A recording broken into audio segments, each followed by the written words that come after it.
Professor Daryl M. Messer, President AUSN, Chairman of the Dissertation Defense Committee, um, and esteemed Professor Taslima Mansoor, Co-Chairperson of this committee, and Professor, Department of Law, University of Dhaka, and AIUB, respected Professor Ananda, thank you, and dear dignitaries and respected participants, it's still good morning, so it's 5 minutes to noon.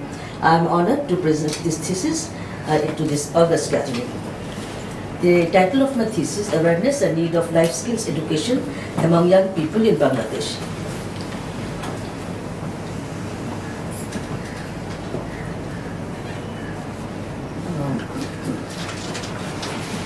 I'll go briefly first over the introduction, and I'll touch on certain parts which are important, but I'm not going to read the whole thing, no need to be afraid, it's going to take 5 hours. So the introduction is Bangladesh is a South Asian country surrounded by India and Burma, and on the southern side by the Bay of Bengal. And though it's a small country of 147,570 square kilometers, its population is high. According to the World Population Review,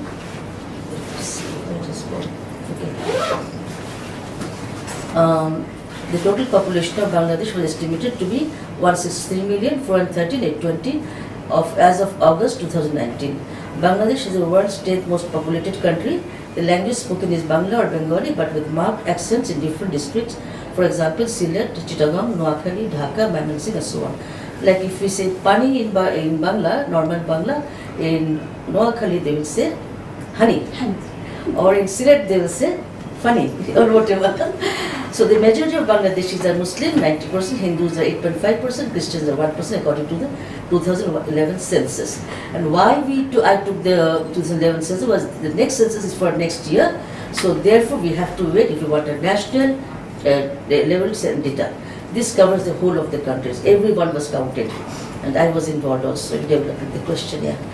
Okay, this is a map of Bangladesh. As you can see how we are surrounded by so many countries, but we have the beautiful Bay of Bengal, and we have this beautiful bay, and it's one of the most beautiful coastal regions, I think, in the world. So, in Bangladesh, young people, 10 to 24 years, consist of approximately 52 million, amounting to 1/3 of the country's total population.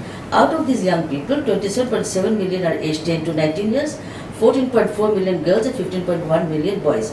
Who are adolescents, they face a number of problems during their growing years, where many types of incorrect decisions will seal their future. These include early marriage, as around 60% of girls are married before the age of 18. These are all girl marriages, child marriages, as it is said according to the Convention of the Rights of the Child. All human beings below 18 years are children. In Article 1 of the Convention of the Rights of the Child, all the 54 articles of the Convention are related to the rights of the child, and Bangladesh is a signatory to the Convention of this particular understanding and memorandum.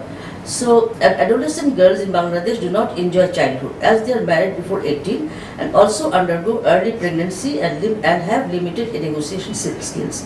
Adolescents in general have insufficient awareness of and information about reproductive health, exhibit divergent and risky behavior, drop out from their education streams, and many more. In addition to the Convention of the Rights of the Child, UN agencies like UNICEF, WHO, UNFPA, and SCAF have brought out reports and papers on life skill education relevant to young people.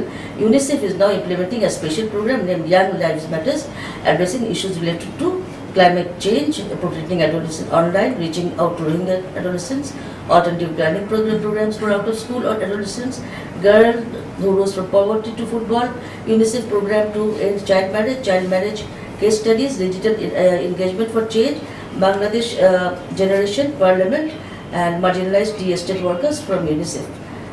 Other things are also there from UNICEF, and these issues are extremely important for Bangladesh. However, the program that UNICEF has taken up addresses only the vulnerable group. It would have been better if the problems of the entire young population was addressed. Again, the attention is more on livelihood and less on life skills. It would be better if both life skills and livelihood were given equal efforts. This study focuses on addressing the problems facing young people through life skills education. It is our ethical duty to impart life skills education in order to help young people make the right choices with regard to their future goals in life.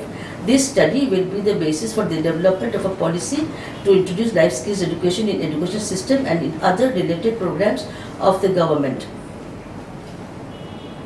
To increase the self-esteem of the young people, self-confidence as well as ability to say no to peer and other pressure groups, to take the right decisions for their future as responsible citizens, and to be an asset to their family and community.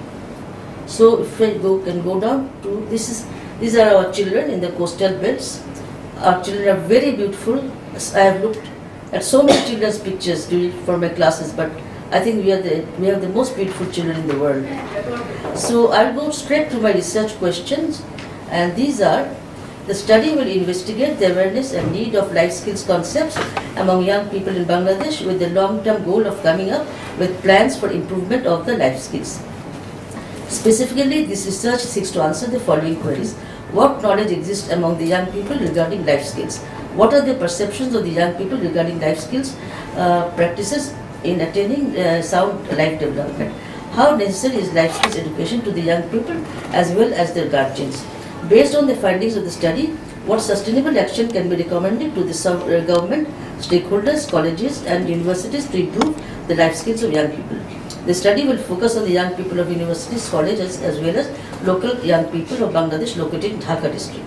The study will utilize researcher-led questions as the main instrument of data collection.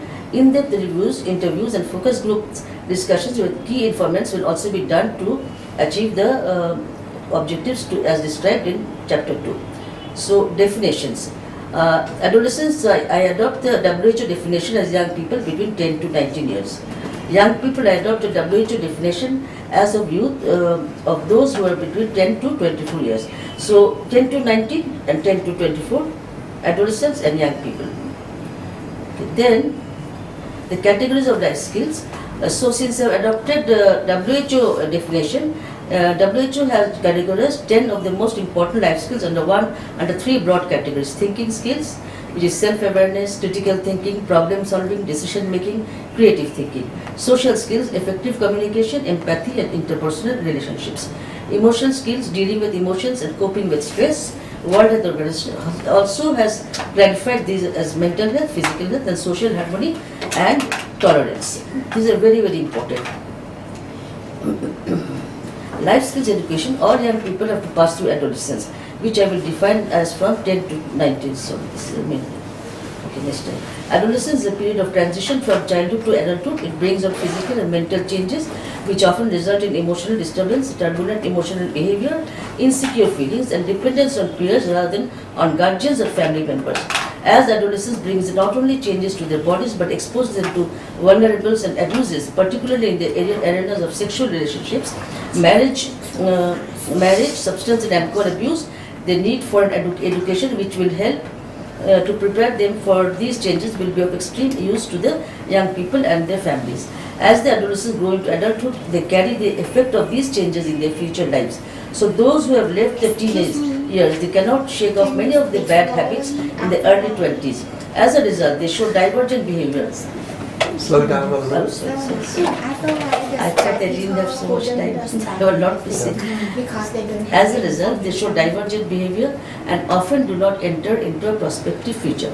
This is a challenge for Bangladesh, which requires immediate and effective responses from a socially responsible system of education. Education is important, but education to support and live life better is more important. It has been felt that life skills education bridges the gap between basic functioning and capabilities. It strengthens the ability of an individual to meet the needs and demands of the present society and helps in dealing with the above issues in a manner to get desired practical behavior. Imparting life skill through training through inculcating life skill education will help youth to overcome such difficulties in life. Mr. Prajapati is a very famous author in this field. This study focuses on the importance of life skills education and the benefits of incorporating life skills education in the curriculum. That is, developing social, emotional and thinking skills in students, as they are the important building blocks for a dynamic citizen who can cope with future challenges. So, Drug addiction is on the rise in Bangladesh. Young people are following the steps of their peers and taking the tempting and highly dangerous path of taking drugs as well as other substances. An article by Nahiduzaman Shahzad states the following: drug addiction is now prevalent everywhere in Bangladesh, in the house, streets, in the workplace, parks, slums, markets, and even in the educational institutions, both in rural and urban areas. About 25 lakh people are drug addicted in Bangladesh. About 80% of the drug addicts are adolescents and young men of 15 to 30 years. So it's getting very prevalent in our country.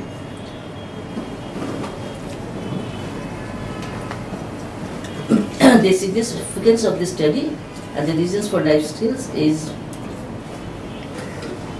that there is strong evidence from across life skills education programs in the case study countries. 7 countries were studied by UNICEF, and they found that it really helps in living life properly. And learners, parents, and teachers have found the content and themes of life skills interventions relevant to the pressures and challenges faced by learners. This study is planned to contribute to the design of life skills program to resolve the challenges faced by young people and help those young people to plan their life goals in a responsible and practical manner. The study will be conducive to provide the needed guidance and assistance to young people and will have a direct impact on the policies and programs of different stakeholders such as Ministry of Education, Ministry of Youth, Ministry of Women and Children Affairs, Ministry of Health and Family Welfare, Ministry of Labour, as well as development partners, NGOs, private sector corporations like garment factories who are closely linked with young people. The significance of this research is to these stakeholders as well as to the young people and their guardians are summarized as follows. The government of Bangladesh will definitely benefit from this. Government plus NGO partnerships. Based on the plans by the government, the NGOs could work together with the government and implement the plans. The family and community, they will really be helped because they will not have a very angry young man or a very angry young woman, and who will be responsible and practical and be a help to the families and the communities. Research design and methodology. The study is designed to be descriptive in nature, involving both quantitative and qualitative data collection. The quantitative part of the research will consist of a survey using a questionnaire that the researcher made and will be subject to reliability and validity tests. All these will be aimed at to find out the current mood of the young people so that adequate programs could be designed for them. The qualitative part of the undertaking will use in-depth interviews and focus group discussion with key informants. The key informants here are really the guardians whom I have interviewed, and I will go more into that. The primary data of this study will be taken from the responses of the key informants using the survey questionnaire and the focus group discussion of support by in-depth interviews. The study will use a cross-sectional design that will combine random and purposive sampling techniques in selecting the study area and the respondents. The data will also be assessed in light of official statistics, observations, and previous literature. Research respondents. The respondents of this study will include young people in Bangladesh located in Dhaka using survey questionnaire and the focus group discussion supported by in-depth interviews. These places will be chosen to get a better and wider perspective on life skills situation education and will pave the way to future discussions and action plans formulated by all stakeholders.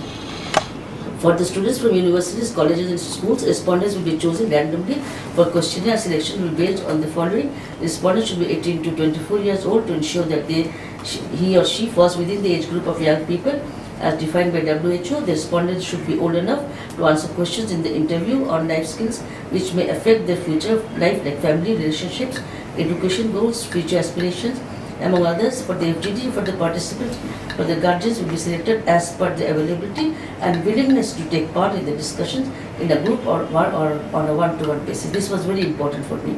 Sample size, the standard formula was used for calculating the sample size, and it was found that 385 respondents would be optimal. As this is a new study in Bangladesh dealing with highly sensitive behavior, the number of actual respondents may be less, especially for the focus group discussions of guardians. So this is the optimal number. Universities and colleges should be for 200, guardians should be 185, total will be 385. However, as I told you before, it may be difficult, and that we'll find out in our findings. Research instruments. This study will utilize the researcher-made questionnaire as the main instrument of data collection. In-depth interviews and focus group discussions with key informants will also be done to achieve the objectives. The queries will be translated into the local dialect by the field researcher, because they may not understand them, because we try to put them in a form that is easy for them to understand, so that the respondents will be able to get the grasp and the questions and reduce bias and ambiguity. The question is in Appendix 1. Data collection. The study will employ the research questionnaire as a means of gathering data. Focus group discussions, and as I said before, personal discussions will be conducted to substantiate the responses given by the key informants. During the FTD, the interviewer will read the questionnaire like a moderator. We all know what is that. Informed consent and IRB approval. Informed consent will be sought by all the participants. All participants' information will be kept confidential and will not appear in the report. This research was approved on 22 April 2019 by the American University of Sovereign Nations School of Medicine Institutional Review Board, and by the research protocol was approved by the Bioethics Review Committee of the Bangladesh Bioethics Society in May 2019, and copies have been attached.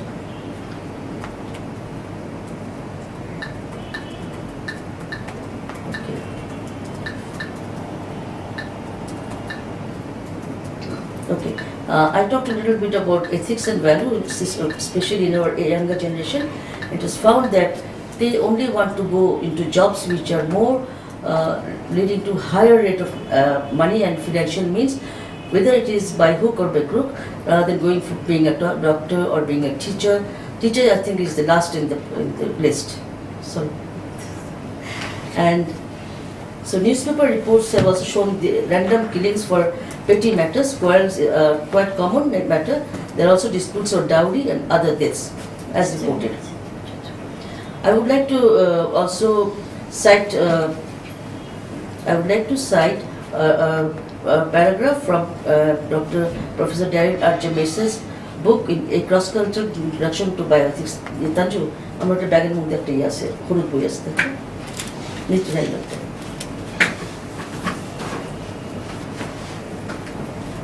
Just want to show you Exhibit 1.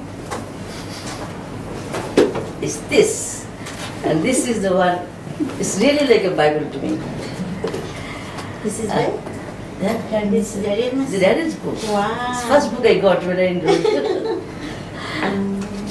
And value and respect for each other seems to be eroding, and there seems to be a gap in ethics and morality. This research will be valuable to all the people, as it will show the gaps in knowledge and perspective of the young people on life skills and decision-making powers, and the possible negative linkages with the current rate of yaba and other substance use. As written by the great philanthropist Dr. Khan Bahadur Ahsanullah Rahmatullah, it is a mark of greatness to be humble and show humility during exchange of words with others. The softer one's heart is, the less harsh one's words will be. It is therefore a matter of great shame and ignominy when a truly religious person speaks to others harshly, looks down on others with disdain, and resorts to cruelty and lies. A person who cannot lower his head in respect to other human beings also cannot offer his heart to the court of the Almighty. This is by a very great philanthropist. So what life skills, I'll go briefly over what is life skills, we already know, and literature review. All young people have to pass through adolescence with a very critical time, which is a very critical time for the development. According to the Lancet Review on Adolescence, unprecedented global forces are shaping the health and well-being of largest generation of 10 to 24 years in human history. Population mobility, global communication, economic development, and the sustainability of ecosystems are setting the future course of the generation and in turn humankind. So the Lancet has brought out a special commission and a special committee report on adolescence and the future of the whole world, and there they show what is the impact of the adolescents, good or bad things, bad actions they take, and the effect they have on the whole world. Through a review of different life skills program by Ashworth, she is Malaysian, revealed the following. Adolescents who face personal, cognitive and social skills deficits are prone to drug use, bullying, violence, STI, HIV, AIDS, malnutrition, other socio-economic and environmental challenges. Specific emotional, cognitive, behavioral and resilience skills play a vital role in ensuring and adolescents' personal and actual success.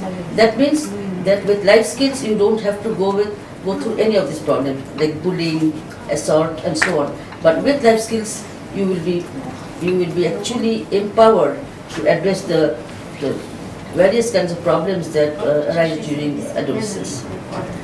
According to Botwell and Cantor, these skills are known to be key contributors to negotiating and meditating challenges that young people face in becoming productive citizens. So I've touched on various continents and countries like life skills in USA. USA started long time, around 1800s, and they called it People's Contest Clubs, where young people were recruited into clubs so that they would be trained to bring agriculture, technology in new forms and teach their parents, so that new forms of agriculture products, new ways of producing them will come and will be sold. So these young people, they were formed into groups, and there were 6,000 young people from different farms which produce fruits, vegetables and livestock to sell as fare. So it is livelihood plus life skills together. And Akron School of Law set up the uniform education system in Ohio, and the 4-H program is something that is something excellent and is based on practical skills.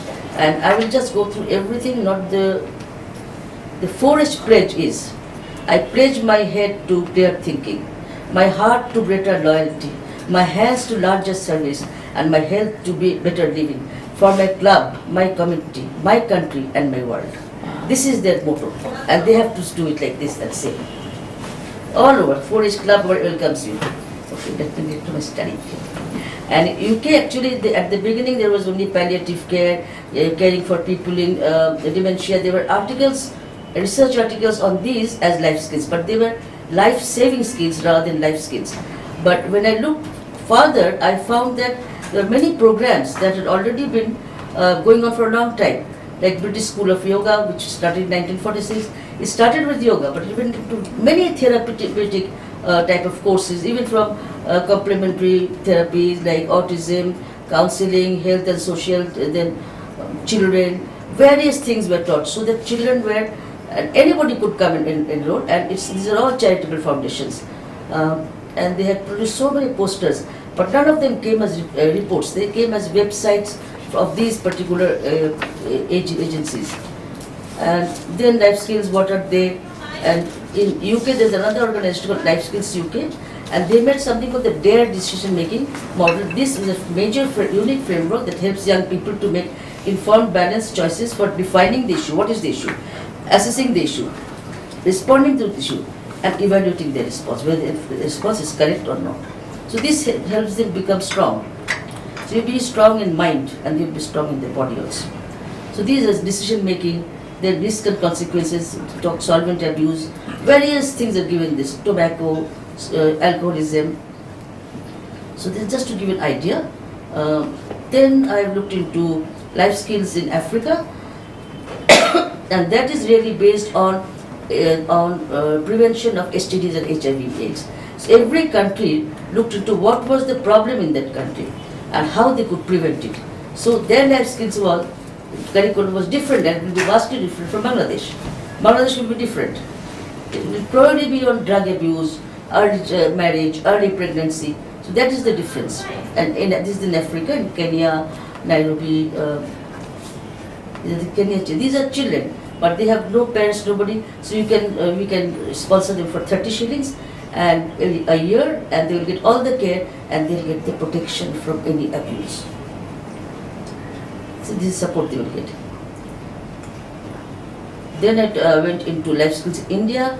There were many organizations, but they actually were catered to people who were in the professional field, like young engineers or IT experts who were posted way down in Hyderabad or somewhere like that, and therefore they needed help to deal with this loneliness and not to binge on alcohol and so on. So these are good programs that have been taken up, and in fact Mr.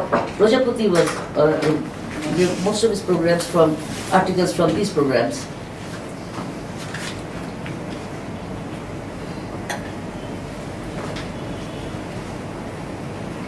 Then So I've talked about Aishat again, and she has mentioned that each life skill program went on the government's need.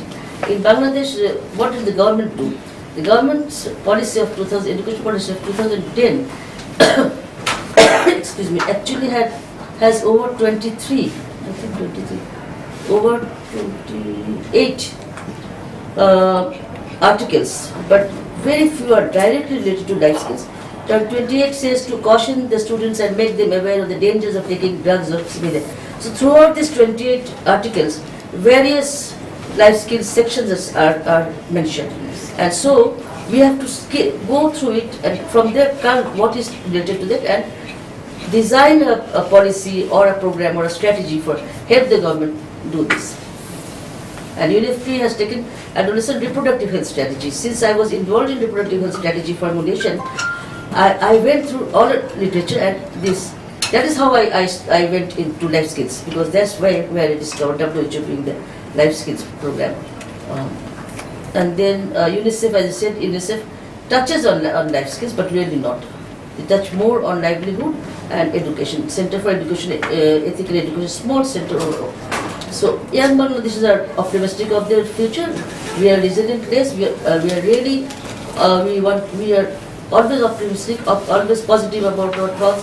Even if a cyclone comes, bulbul comes, flood comes, we think that everything is fine. Whatever we get up and go. This is a dialogue by a newspaper.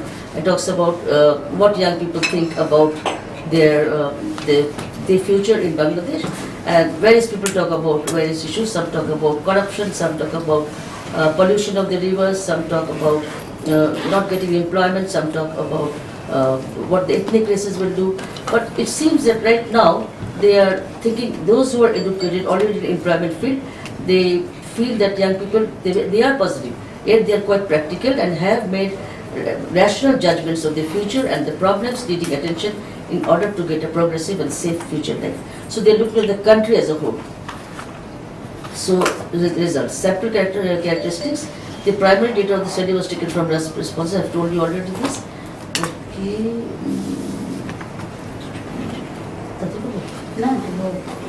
Okay. The primary data of the study were taken from the responses of the key informants using the survey questionnaire and the focus group discussions supported by in-depth interviews. In order to conduct the interviews, here I want to explain focus group discussions. Though I tried to have discussions with them in a group, many of them very shy, and that's why I talked about in-depth interviews. They asked me to come to their house, or they gave me their telephone numbers, and I would talk in details about what is happening, and you would be surprised by the results.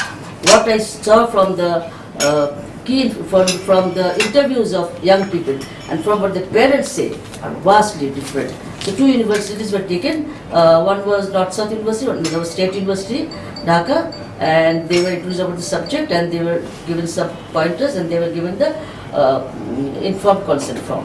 And that I found to be something which really was a challenge, because many of the young people didn't want to sign or didn't want to have to do anything with the paper. So, and I told them that when you are writing on the questionnaire, you don't have to write your name. But you can just write, if you want, you can write your age, that's all, and your gender.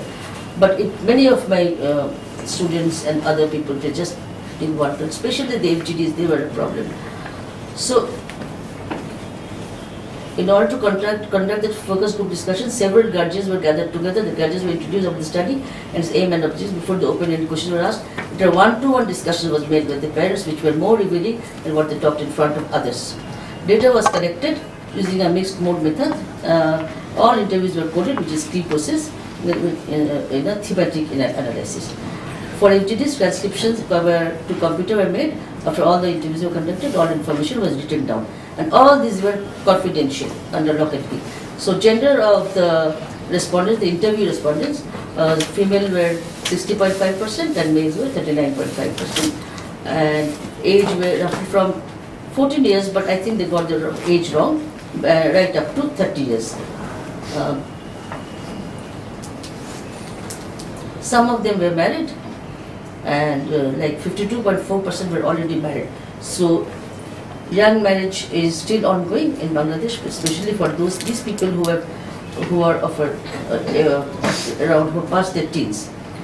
and the number of households are more than 5%, 5 members are actually 53.2. So more than half of them are living in a joint family with their parents.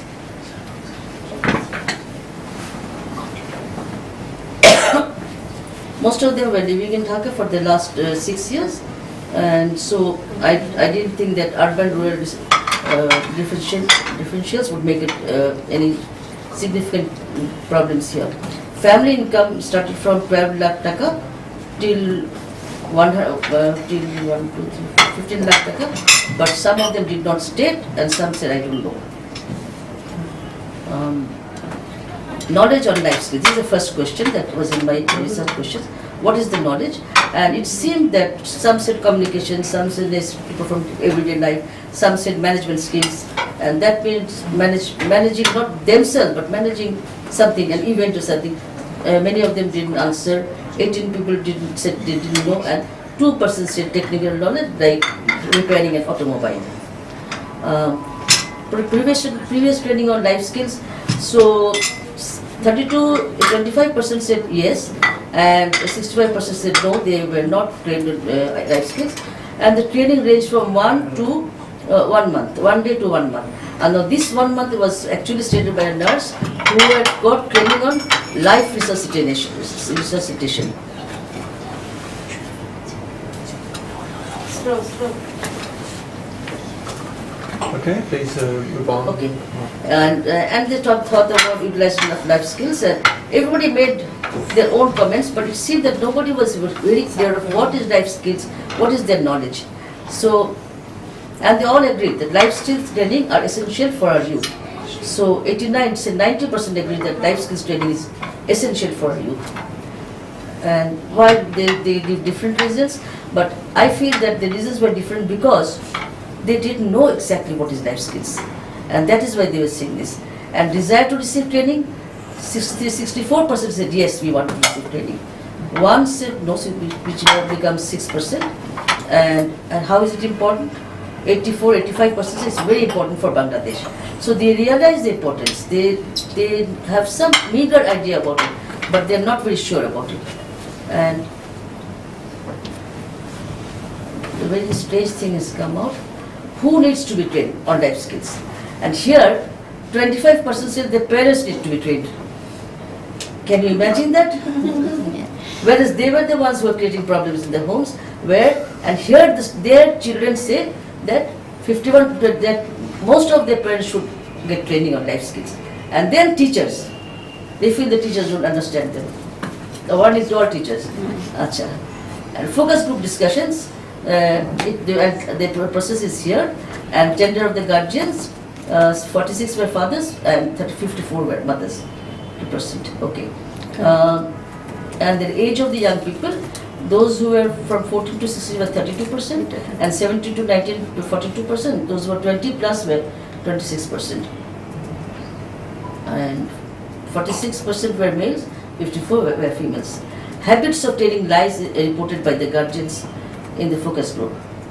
And the parents said, 59% of the parents said that the children were telling lies to them. They were lying to them. And 41% said they were not lying to them. Always angry. 56% said their children were always angry at them. Always. Most of them were in the teenagers. And 44% said no, but they were younger group. Comes home late was still not a problem. Mixes with friends. Mixing with friends has been a very big complaint for most of the parents. They have said they have friends and they only think of their friends. They mix with their friends for hours and hours, and also that they don't listen to their parents. They don't listen to anybody, but they listen only to their peers. This is something that was so shocking that here the students were saying the parents should get training, and here the parents were saying real condition, and they were saying in privacy. I had to go to their homes to look into this, and it was very sad. Mrs. Class, most of them don't miss class so much, does not trust mother and father, and the 66% of the children do not trust their parents. It is so sad, but it is not shown outside. It says that they are a perfect family, but it's all inside the home. And taking drugs was only 22%, so they were still high school students. They had not yet started taking drugs. I mean, they would have probably come. Alcohol is very expensive in our country, so only 2% have taken alcohol. It's impossible for people to buy. Becoming unsocial. 54% of the children have become unsocial. They don't mix with anybody. They lock their doors. They listen to the friends on mobile hours and hours. I had asked our class, I had asked through Skype, Darren and his other students, whether we could put a parental control on mobile phone, and everybody was very angry at me. How can you do this? It's not democratic. But parents were saying both internet and mobile, it was hours on end, and they would have to pay the bill. Using internet, yes, 88% were using them for a long time, for hours together. Wants money from guardian. 61% wanted money from their guardians. Why? To spend on their friends, to have fun, to go out, and they 80% has girlfriend or boyfriend, which was something which the parents were very angry about. They said they're having sex already. We don't like this. She will get pregnant every day. And so, you can't write everything in a report. But this is what has happened. If I do a cross-tabulation analysis, the age group, which is 17 to 19, this age group is really, it has the highest in everything, 19.5. So this is a vulnerable age group. That is what I found in my dissertation work. This age group really shows that and then 22, as they grow older, they become more independent, they're telling lies. And so it really starts from when you are a teenager. Anger and age, again if you see, 14 to 16 is 17%, 17 to 19 is 32%. After 20 years, they slowly cool down to 17%. But always they're angry. Coming home late is not yet such a problem, because where will they stay? So they mix with friends. And again we see age 17 to 19 years, 29.3% mix with friends. And that here mixing means, say, coming home at 11 o'clock at night and talking to those groups of people for long. So they become like their relatives.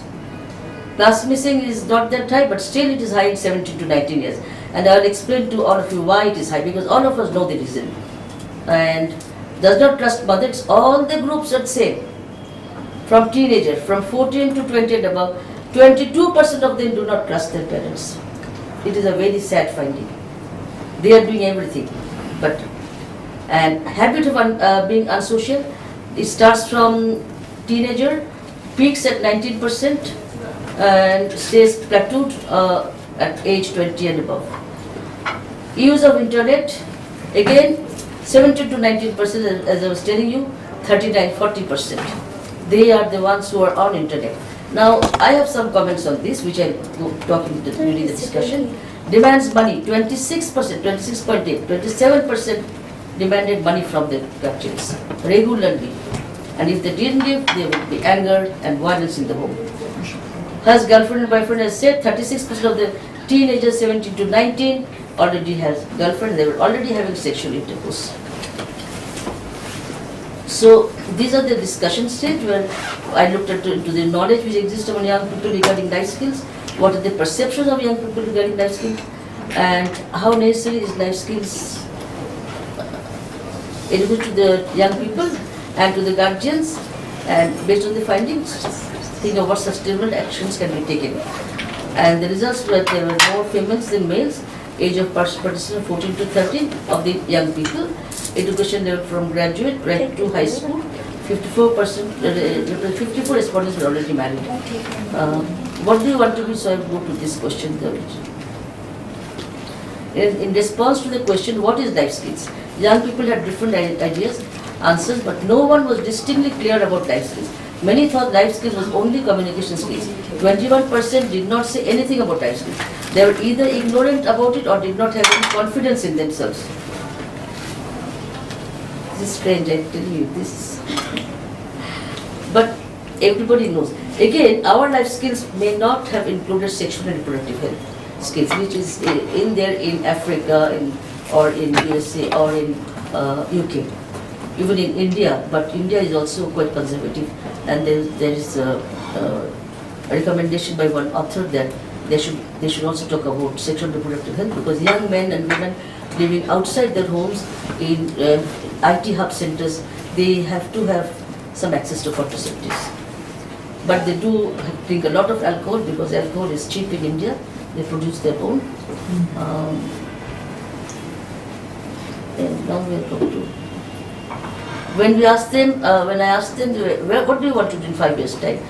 Since these were public health students, they said 31% want to be health and so on, but 12% want to go abroad, and that is a large percentage. All of them think abroad the roads are lined with gold, and they must go abroad to really be successful. Then, okay.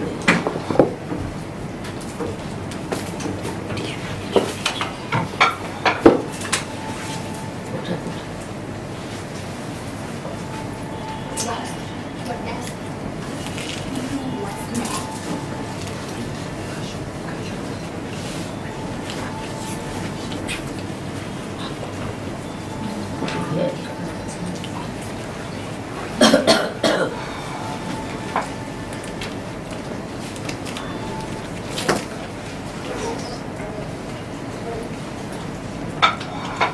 Persons who need to be trained. Again, you can see this is in a Which pie figure chart. number? Figure number, please. Figure number 23. Okay.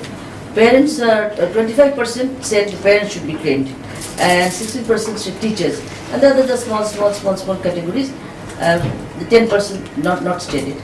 So this is something which I marked in red to show that what is that they neither trust us, and they want us to get training also. So this is very sad. Then I'm looking at the mixing with friends. As I said before, this age group 17 to 19 is the age group where all the figures seem to be high. And this is the vulnerable age group, and the vulnerable age where children from childhood to go into adolescence and almost adulthood. And they are the ones who are no longer in school but in high school, say 11, 12. And that is why they have this freedom. In school they have a monitor, they have somebody who says that you are there's a roll call, but in the college there's nothing. At colleges, boys and girls are free to go out and see a cinema whenever they want to do. So mixing with friends is also, it's a high percentage, and it's also 17 to 19 years old. Mrs. Class has not started so much.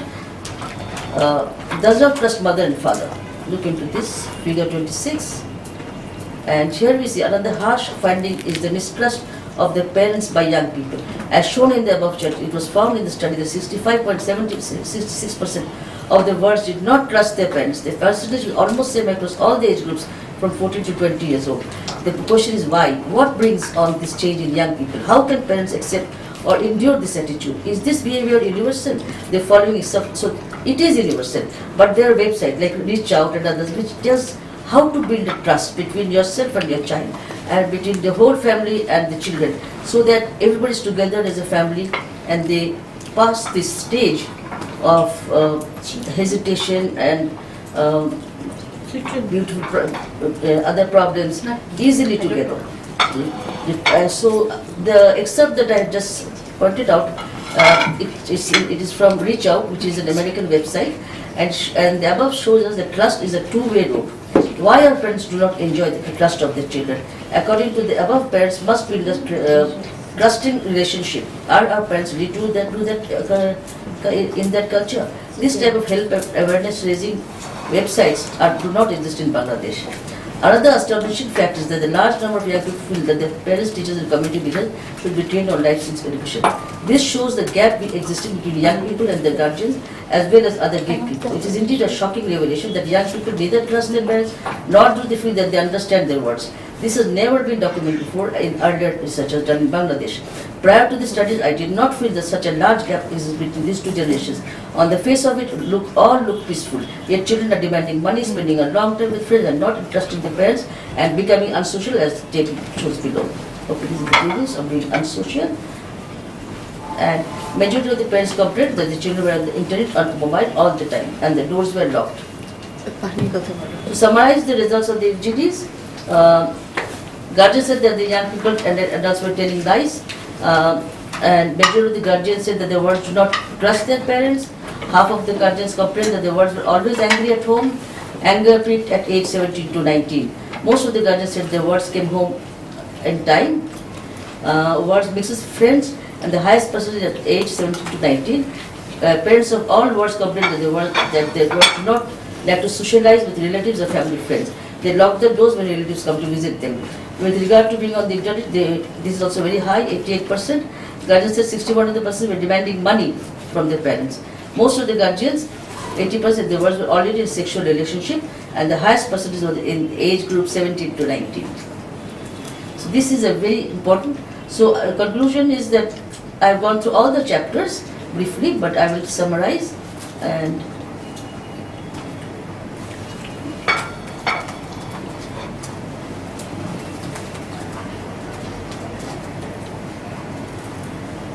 chapter 6 I'm doing the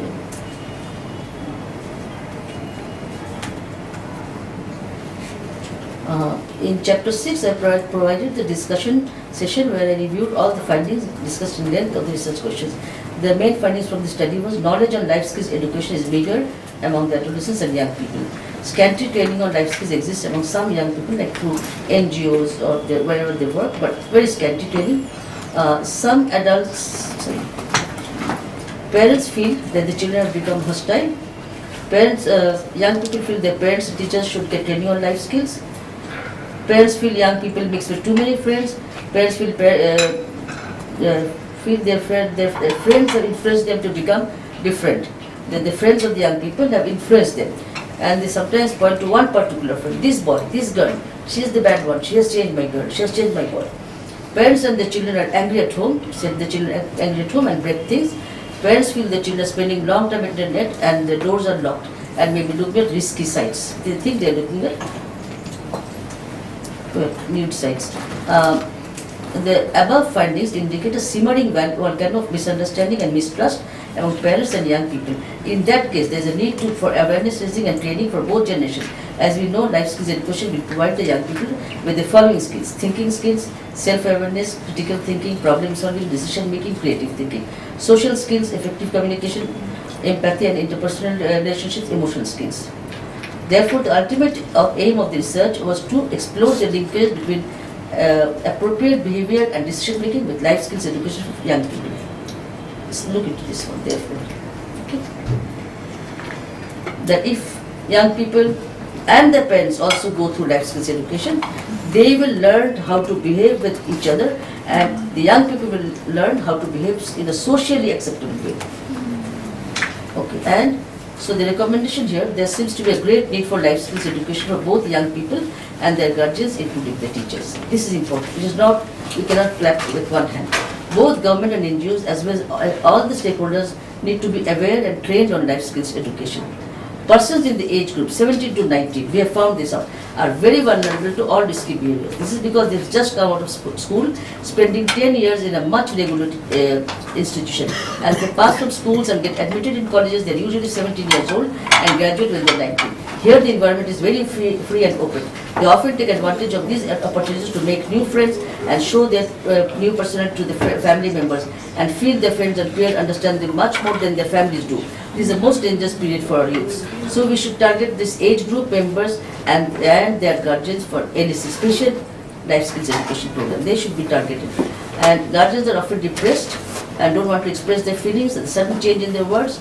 Special programs to keep the young people busy through involvement in community and social welfare is very necessary.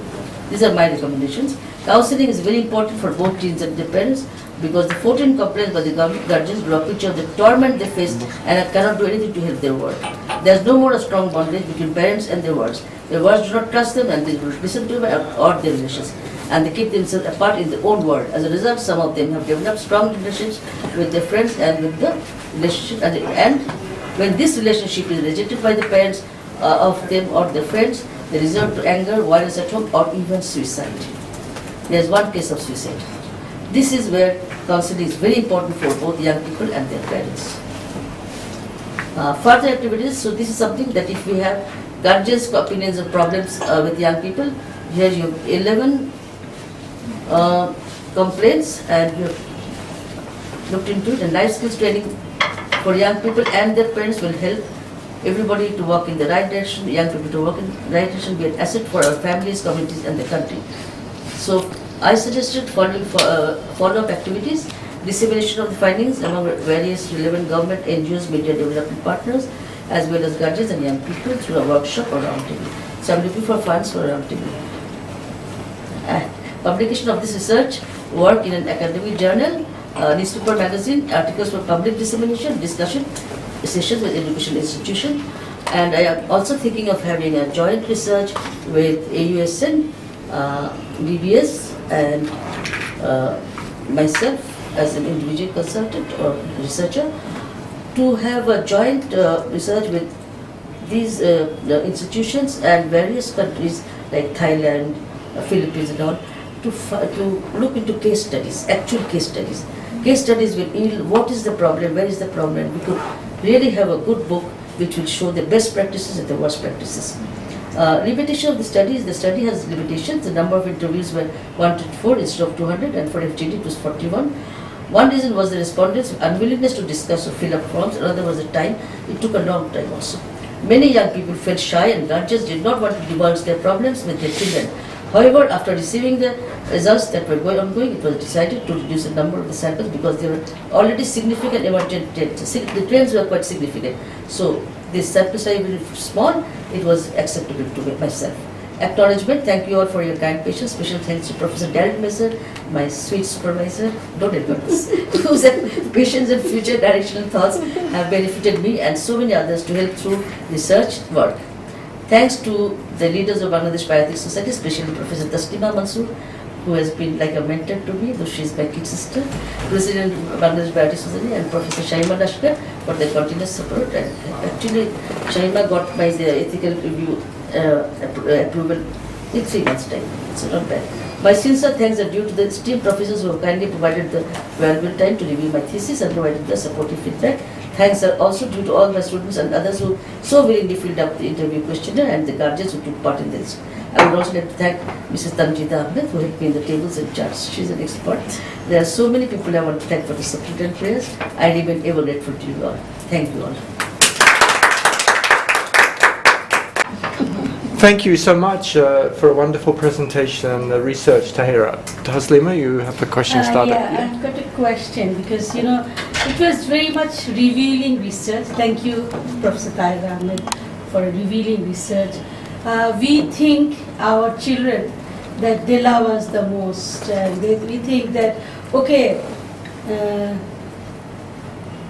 you got it, okay, we love them and they love us. It is reciprocal.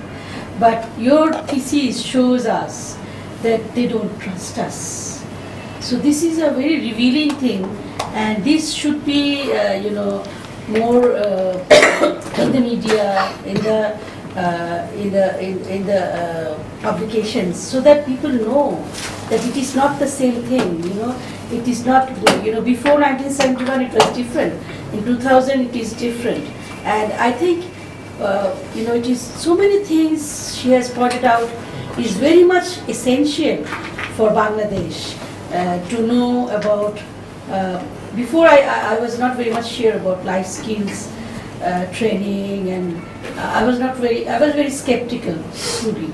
But after her masters and after her first presentations, it really gave me a view and actually a view opening my eyes on seeing that we have to grow up. So especially as a guardian, we need to know our children more. We have to be more friendly to our children. We have to know these skills and how to manage our children. So I think it's very revealing and very thoughtful thesis, and which should be published so that others should know about your thesis. The thing I wanted to ask you about is why did you distinguish between young people and adolescents That is a question to me. And the point you pointed out, that 17 to 19, that age is very vulnerable. That is another thing which I wanted to tell you. Why you think the root cause, why those people are more vulnerable? I think this is what I wanted to know. Thank you, Dr. Taslim. May I answer? Thank you, Dr. Taslim, Professor Taslim. Excellent questions. I actually used the WHO definition. So WHO definition has said 10 to 19 is adolescence. And from the whole thing, 10 to 24, it's a bit difficult to understand. And WHO is the normative standard making body of United Nations. So whatever they say is like law. Say this is from 10 to 19. This is the teenager. This is actually the teenage. This is protein, this teen. And the whole thing, these are all young people.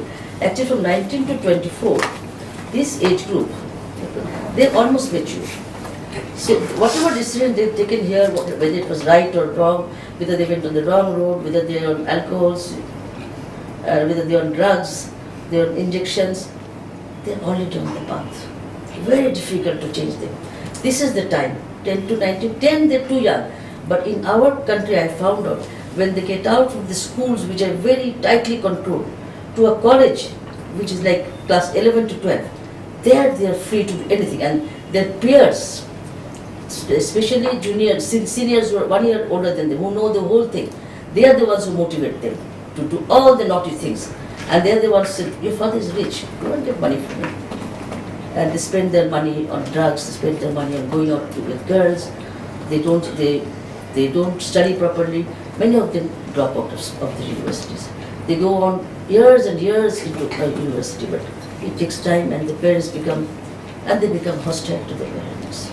So that is something. So this is the age group given by, because WHO has done the research work on, WHO Department of Mental Health has done the research work, and they found that this is a very, very sensitive age group. This whole 10 to 19 young people.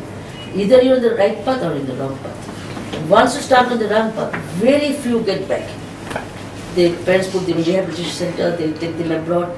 But once from 17 to 19, where they are free from any authority, somebody will write the attendance sheet. They'll sign for them. Or somebody will say, present please, present please. Say they call Darren Messer, present please. Some other man says, Dad is not here, he's in the movie. So this is what is happening. So when they get out of school, the 2 years break they have in the colleges, 11 to 12, that is a horrible time. It's a wonderful time for them. It's a picnic. They get money. They tell their parents, I'm going out for a coaching class. And they go to the teacher, to this so-called coaching class, and even go to the prostitution centers. That's one part. So, and this, why the difference? This is the difference that the WHO has. I hope I've answered your question. Yeah. Thank you. Anke has a question. Go ahead. My question is about, you talked about the stages. There is another delicate stage between A-level school as a final public school and then going to university. As in Uganda, the schools are quite stiff organized. The whole program is teacher, Now, when the students come out, they don't know how to use a university. That you have to collect, you have to select courses, you have to go to the classes, and everything self-driven. So that is another risk where a student gets lost, and then maybe because of frustration goes into drugs. That could be another, how the last 2 years of the school can be adjusted to learn how to use a university. Exactly. Actually, the education system you have is not the same as what we have. We have 10 years of schooling, then 2 years of high school or colleges, we call them colleges, pre-university. And these 2 years, either they make it to the top or they break. This is where they're totally free to do whatever they want. And they lie often to their parents. They take money, they say, I have to pay for these books, I have to pay for this tuition, I have to pay for this. And the parents go on giving it blindly. Till one day they realize, if they don't get money, they break things in the house. One mother showed, she cried. She said, what will I do? Look, everything is broken in the house. Like this glass would have been broken. Immediately. give the mother a break. Break and get out of the house. For 2 days he's out of the, he or she's, even girls do this. It's such a sad thing. What is the difference between life skills education and bioethics education?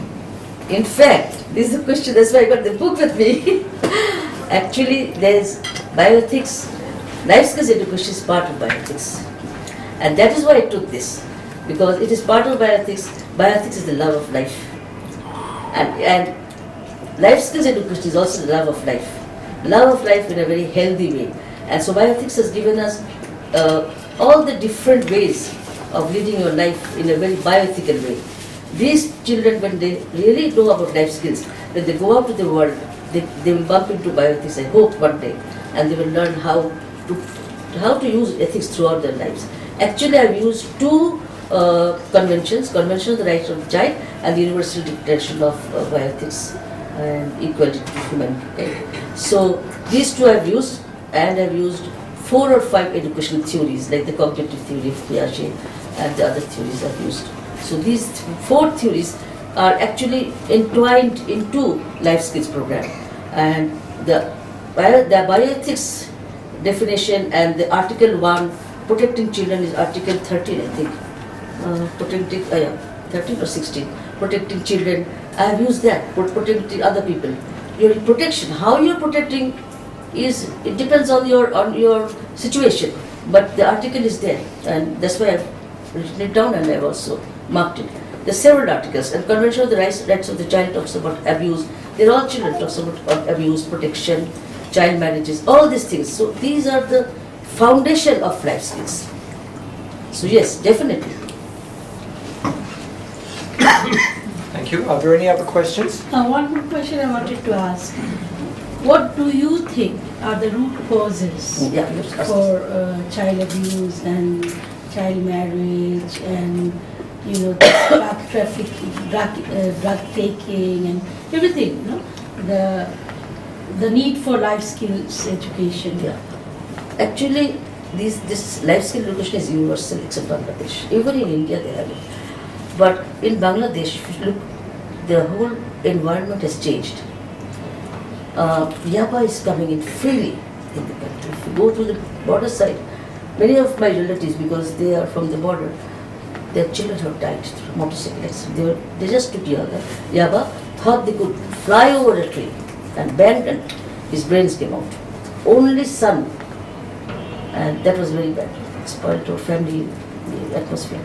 Many people are taking. So that's what easy availability of all these drugs, medicine.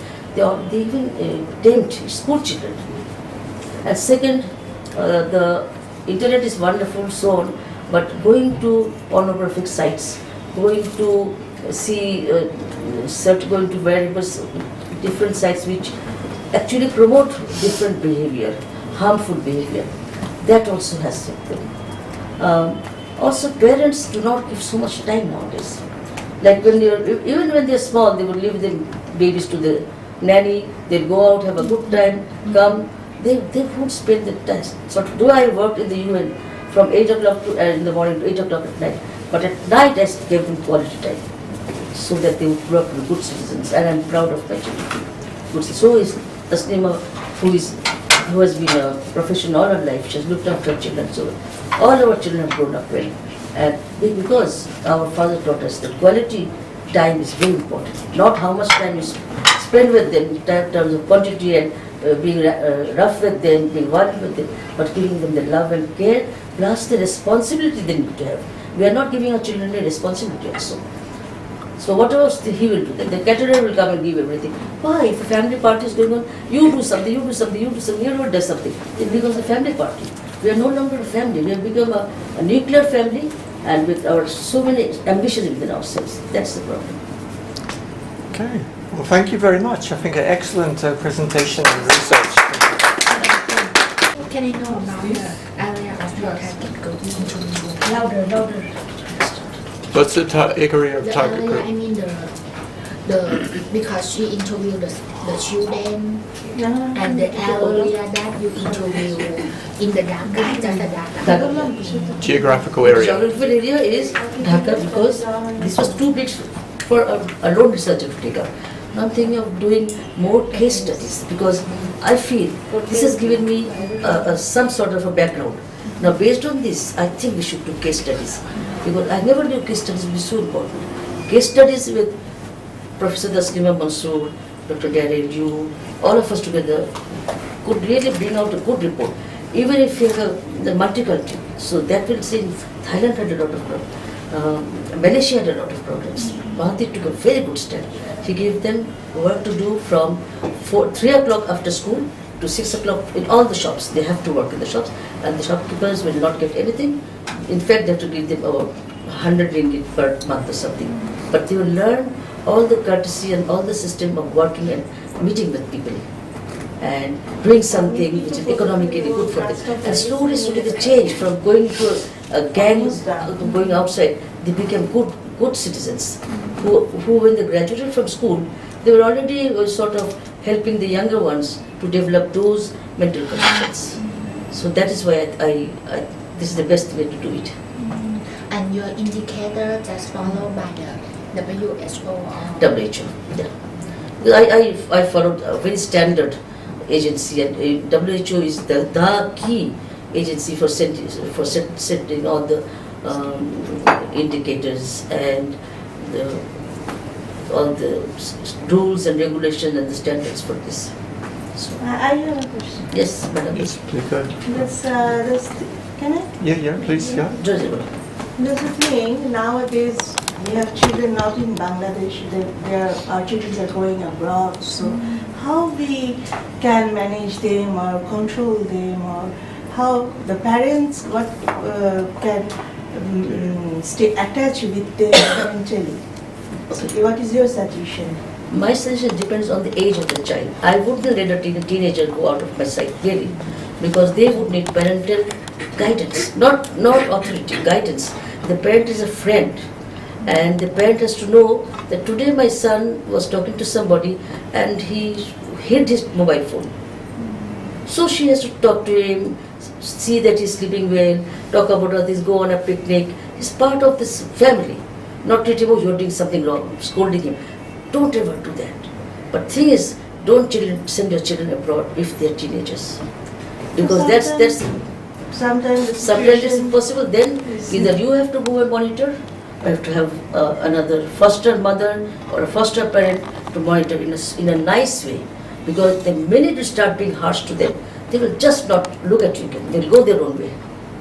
Kids are very difficult. They are like, like mercury. They'll go up and they'll go down. They'll go up and they'll go down. They go by moods. So you be very, very careful about them. So what do you think about the culture, the country culture, right?